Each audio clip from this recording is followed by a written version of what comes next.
இப்போ 3 மதங்களிலிருந்தும் போஸ்டிங் கொடுத்தா அதுதான் சமூக நீதியா? சரி, நம்ம அரசு தலைமை வழக்கறிஞராக ஒருத்தரை நியமனம் பண்ணிக்கிறாங்க, PS ராமன். அவர் எந்த சமூகம்?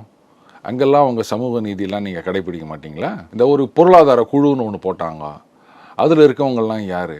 அதில் சமூக நீதி கடைபிடிக்கப்பட்டதா? என்னங்க இது?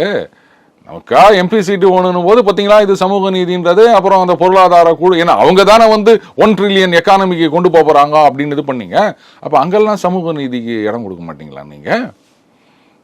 என்னங்க, எத்தனை நாள் தான் இப்படியே சமூக நீதி அப்படின்னு சொல்லியிருப்பீங்க? அந்த ஒத்தபுரம் விஷயத்தில் பட்டியலின மக்களை கோவிலுக்குள்ள அனுமதிச்சா பிரச்சனை ஏற்படும் அப்படின்னு அரசு வழக்கறிஞர் கோர்ட்டில் போய் ஆர்கியூ பண்ணிக்கிறாரு. தமிழ் இந்து பத்திரிகையில் இந்த செய்தியை ரொம்ப அழகாக போட்டிருக்காங்க. இதெல்லாம் வந்து நியாயமானு கேட்டிருக்காங்க. அப்போ எங்கே போச்சு உங்கள் சமூக நீதி?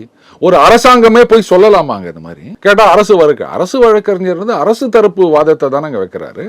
இப்போ இன்னைக்கு வந்து ஞானசேகரன் கேஸில் பார்த்தீங்களா சீக்கிரம் முடித்தோம் அப்படின்னா அரசு வழக்கறிஞர் அவர் தான் கேஸை நடத்தியிருக்காரு. அப்போ அதுக்கு அரசாங்கம் கிரெடிட் கிளைம் பண்ணுறாங்க அப்படின்னு சொல்லும்போது, அப்போ இந்த உத்தப்புறம் வழக்கில் பட்டியலின மக்களை உள்ளே விட்டால் பிரச்சனை வரும் அப்படின்னு சொன்னது யார் பொறுப்பேற்றுப்பாங்க? இதை கண்டித்து ஏன் எந்த கட்சியுமே ஒரு குரல் கூட கொடுக்கல? எனக்கு புரியல. டோலர்கள் என்ன பண்ணுறாங்க? திருமாவர்கள் கேள்வி கேட்க வேண்டியதானே, இந்த மாதிரிலாம் ஆர்கியூ பண்ணலாமா அப்படின்னு. ஒன்றுமே கேட்கல. அப்புறம் நீங்கள் போயிட்டு சமூக நீதி அப்படின்றீங்க. யாரை ஏமாற்ற பார்க்குறீங்க?